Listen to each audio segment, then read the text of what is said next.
పెద్దాపురం పట్టణంలో చాలా దారుణమైన సంఘటన జరిగింది. ఒక మహిళ మహిళ అనే కంటే కూడా మైనర్ బాలిక నరకయాతన అనుభవించింది. ప్రేమించి పెళ్లి చేసుకుంటానని నమ్మించిన భర్త, అత్త వేధింపులు అంటే కట్నం తేలేదనో లేకపోతే అందంగా లేవనో ఇలా కాదు, వ్యభిచారం చేయాలని వేధించారు. చాలా దారుణమైన ఘటన. దీని గురించి పూర్తి వివరాలు ఈరోజు మీ ముందుంచే ప్రయత్నం చేస్తాను. అనకాపల్లి జిల్లాకు చెందినటువంటి మైనర్ బాలిక, 17 సంవత్సరాల మైనర్ బాలిక తల్లిదండ్రుల సంరక్షణలోనే ఉంటుంది.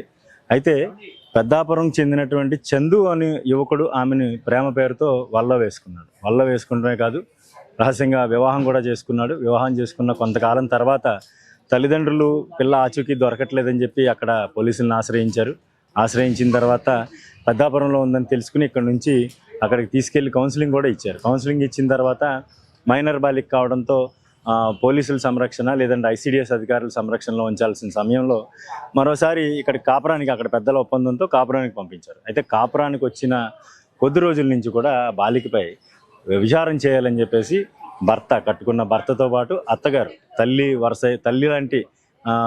తల్లి పాత్ర పోషించాల్సినటువంటి అత్త వ్యభిచారం చేయాలని చాలా బలవంతం పెట్టారని చెప్తా ఉన్నారు. అయితే ఈ వ్యవహారంలో ఆ బాలిక చాలా మానసిక వేదన అనుభవించింది.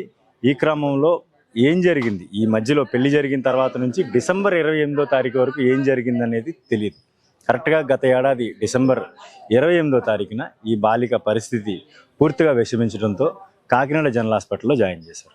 ఆ రోజున్న పరిస్థితి ప్రకారం నోటి వెంట మాట రావడం లేదు, కాళ్ళు చేతులు పూర్తిగా వంకరలు తిరిగిపోయి నడవలేని పరిస్థితిలో, నిస్సహాయ పరిస్థితిలో ఉండిపోయింది. అక్కడ సుమారుగా 12 రోజులు, అంటే ఈ ఏడాది జనవరి 10వ తేదీ వరకు కూడా చికిత్సను అందించారు కాకినాడ జనరల్ హాస్పిటల్లో చికిత్సను అందించిన తర్వాత అక్కడి నుంచి తల్లిదండ్రులు, అంటే అనకాపల్లి జిల్లా నుంచి తల్లిదండ్రులు ఇక్కడికి రావడం, బాలిక పరిస్థితి చూసి అక్కడి నుంచి కాకినాడ నుంచి వైజాగ్ తీసుకెళ్లారు. వైజాగ్లో ప్రైవేట్ హాస్పిటల్లో ట్రీట్మెంట్ చేయించారు.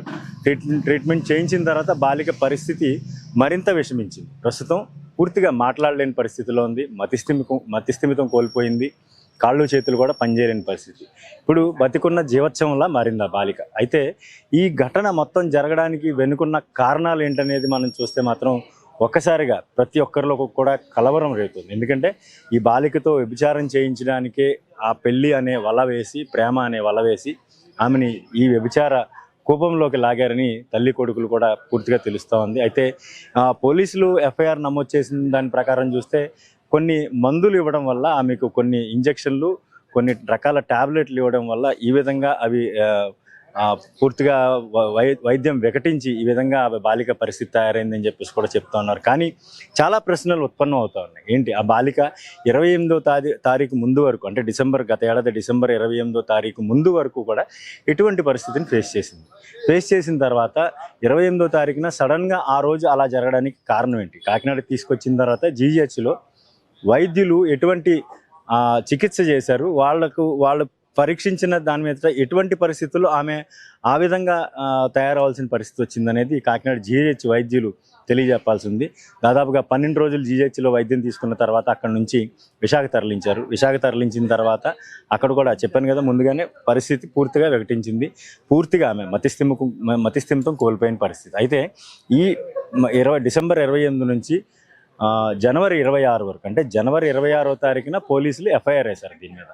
బిఎన్ఎస్ యాక్ట్ ప్రకారం కిడ్నాపింగ్ కేసుతో పాటు పోక్సో యాక్ట్ కేసులు కట్టారు, గృహహింస కేసు కూడా కట్టారు. అంటే భార్యాభర్తలు పెళ్ళయిందనే ఒక విషయం చెప్తా ఉన్న నేపథ్యంలో ఒక గృహహింస కేసు కూడా తల్లి కొడుకులపై నమోదు చేయడం జరిగింది. కానీ నిజంగా పోలీసులు 28వ తారీఖు నుంచి ఈ నెల 26వ తారీఖు వరకు, అంటే సుమారుగా నెల రోజుల కాలంలో కేసు ఎందుకు నమోదు చేయలేదు? కేసు నమోదు చేయకుండా ఏమన్నా అదృశ్య శక్తులు, ఈ తల్లి కొడుకుల వెనకాల ఎవరన్నా అదృశ్య శక్తులు ఉన్నారా అనేది కూడా ఆలోచించాల్సి ఉంది. పోలీసులు కూడా ఎఫ్ఐఆర్ కట్టింది పెద్దాపురం పోలీసులు అయితే వైజాగ్ నుంచి స్టేట్మెంట్ నమోదు చేయించుకొచ్చింది మాత్రం ప్రతిపాడు ఎస్ఐ తీసుకొచ్చారు స్టేట్మెంట్. ఆ పిల్ల ఎవరైతే బాధితురాలు మైనర్ బాలిక ఉందో తను పూర్తిగా మాట్లాడలేని పరిస్థితుల్లో ఉన్న నేపథ్యంలో తల్లి నుంచి స్టేట్మెంట్ రికార్డ్ చేయించిన తర్వాత ఆ స్టేట్మెంట్ ఆధారంగానే తల్లి కొడుకులపై అయితే కేసు నమోదు చేశారు. కానీ ఇంతకాలం డ్రాగ్ చేయడానికి కారణం ఏంటి? ఈ తల్లి కొడుకులు అంత శక్తివంతమైన వాళ్ళ, కేవలం ఒక సాధారణ మహిళగా ఉంటూ సాధారణ ఒక జీవనం సాగిస్తున్నటువంటి వీళ్ళు వెనక ఏముందనేది కూడా పరిశీలిస్తే గతంలో ఈ అమ్మాయి ఎవరైతే తల్లి ఉందో తల్లి పడుపు వృత్తి అంటే వ్యవసాయ వృత్తిని చేపట్టింది. తద్వారా ఆ బిడ్డను కూడా కందని కూడా చెప్తా ఉన్నారు. అయితే మొత్తంగా చూసుకుంటే ఈ వ్యవహారం గతంలో కూడా అంటే ఇదే తల్లి ఎవరైతే నీలిమ ఉందో, చందు తల్లి నీలిమ ఉందో, నీలిమ గతంలో కూడా వ్యభిచార వృత్తిని చేపట్టింది. కొంతమంది బాలికలను, అమాయక బాలికలను తీసుకురావడం, అదేవిధంగా వ్యభిచార వృత్తిలోకి దించడం, వాళ్ళతో వ్యభిచారం చేయించడం కూడా చేసిందని కూడా తెలుస్తోంది. గతంలో కూడా ఒక కేసు అయితే వీళ్ళ మీద ఉందని కూడా తెలుస్తోంది. కానీ వీళ్ళిద్దరి వెనక, తల్లి కొడుకుల వెనక ఎవరున్నారు వాళ్ళతో అంత బలమైన పోలీసులను కూడా నిరోధించగలిగినటువంటి బలమైన శక్తి ఎవరున్నారు అనేది కూడా ప్రశ్నించాల్సి ఉంది. ఇప్పుడు పోలీసులు దీనిపై ఎటువంటి యాక్షన్ తీసుకోబోతున్నారు, ఆ బాలిక పరిస్థితి ఏంటి, భవిష్యత్తులో ఆ బాలిక కోలుకుంటుందా లేదా అనేది కూడా ప్రశ్నార్థకంగా మారింది. కానీ ఇటువంటి ఘటనలు చూసుకుంటే పెద్దాపురం చారిత్రకంగా ఒక పేరునైతే ఇటీవల రీసెంట్ ఇయర్స్లో చూసుకుంటే దాదాపుగా 10-15 ఏళ్ళ నుంచి పెద్దాపురం పట్టణానికి సంబంధించి ఒక చారిత్రక పట్టణంగా గుర్తించాలని చెప్పేసి అనేక మంది పెద్దాపురం ప్రాంతవాసులు చాలా గట్టి ప్రయత్నం చేస్తూ ఉన్నారు. పెద్దాపురంలో ఒకప్పుడు వేసవి వృత్తి ఉండేది. ఈ వృత్తిలో ఉన్న వాళ్ళందరూ కూడా దాదాపుగా మానేశారు. ఒక కమ్యూనిటీ అయితే దీని మీద పూర్తిగా ఆధారపడి జీవించేది. పెద్ద పెద్ద జమీందారులు, మోతుబర్లు, రాజవంశీయులు కూడా ఈ ప్రాంతాన్ని కేవలం ఒక వేసవి వృత్తి చేసుకునే వాళ్ళు ఉండే ప్రాంతంగా కూడా గుర్తించిన పరిస్థితి ఉండేది. కానీ దాని నుంచి పక్కకు తప్పించాలి.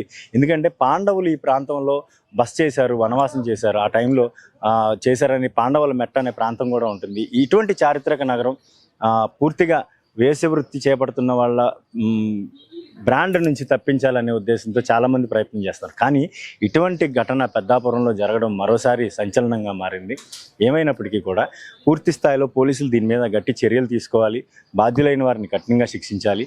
ఎవరైతే ఈ తల్లి తండ్రి వెనక ఉన్నారో ఎవరున్నారో వాళ్ళని గట్టిగా ప్రశ్నించి వాళ్ళ చర్యలు ఏమిటి, వాళ్ళు ఏ విధంగా పోలీసుల్ని మ్యానిపులేట్ చేశారనేది కూడా తేలాల్సి ఉంది.